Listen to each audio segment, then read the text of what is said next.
की हल्ली संधिवाताचा त्रास बऱ्याच जणांना होतो, म्हणजे वृद्धांना तर होतो, उतार वयात तर होतोच, मात्र तरुणांना सुद्धा होतोय. मात्र अशा संधिवाताचा त्रास ज्यांना होत असतो तेव्हा पाय वाकडे होण्याचं प्रमाण सुद्धा वाढतं. हे कशामुळे नक्की? आता मॅडम ना, ॲक्च्युली आपण संधिवात आणि गुडघ्याची झीज याच्यातला फरक समजून घेऊया. गुडघ्याची झीज का होते, जसं मी मगाशी म्हटलं, आपण जर मोटरसायकल वापरली, कार वापरली तर टायर कधी ना कधी घासले जाणार. तसं गुडघा आपण वापरतो तर तो घासला जाणार, त्याची झीज होणार. तसंच जसं तिथे टायर बदललं जातं किंवा ट्यूब बदलली जाते, तसे आपण इथे गाद्या बदलतो किंवा मध्ये ते पार्ट्स टाकतो. आता संधिवात म्हणजे हा थोडा वेगळा प्रकार आहे.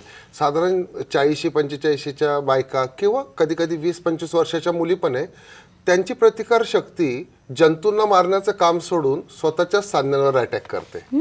आणि मग त्यांचे हातपाय वाकडे होतात, गुडघे वाकडे होतात, हाताचे बोटं पूर्ण असे वाकडे होतात, खांदा वर होत नाही.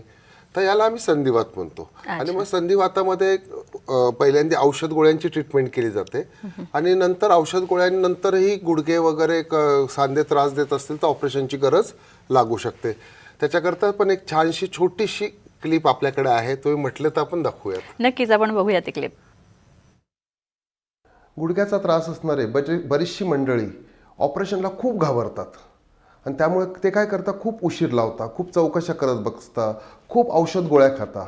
ह्या औषध गोळ्या खाऊन खाऊन काय होतं तर तुमची किडनी खराब होते.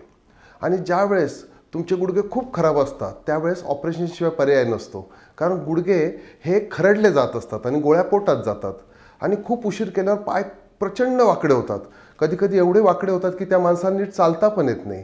आणि एवढे पाय वाकडे झाल्यावर त्याचा लोड घोट्यांवर येणे, कमरेवर येणे, मग कंबरदुखी मागे लागणे, ह्या सगळ्या गोष्टी सुरू होतात.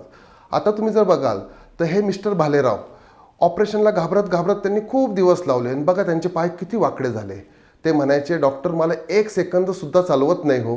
आणि मग अशा वेळेस त्यांच्या कमरेवर ताण जाऊन कंबरदुखी पण सुरू झाली. तर मित्रांनो, हे एवढं ऑपरेशनला घाबरायची आणि एवढी वाट बघण्याची गरज नाही. आता ऑपरेशन नंतर बघा ते किती छान चालत आहेत. आता ऑपरेशन नंतर ते श्रीरामपूरवरून आम्हाला दाखवायला एकटे येतात.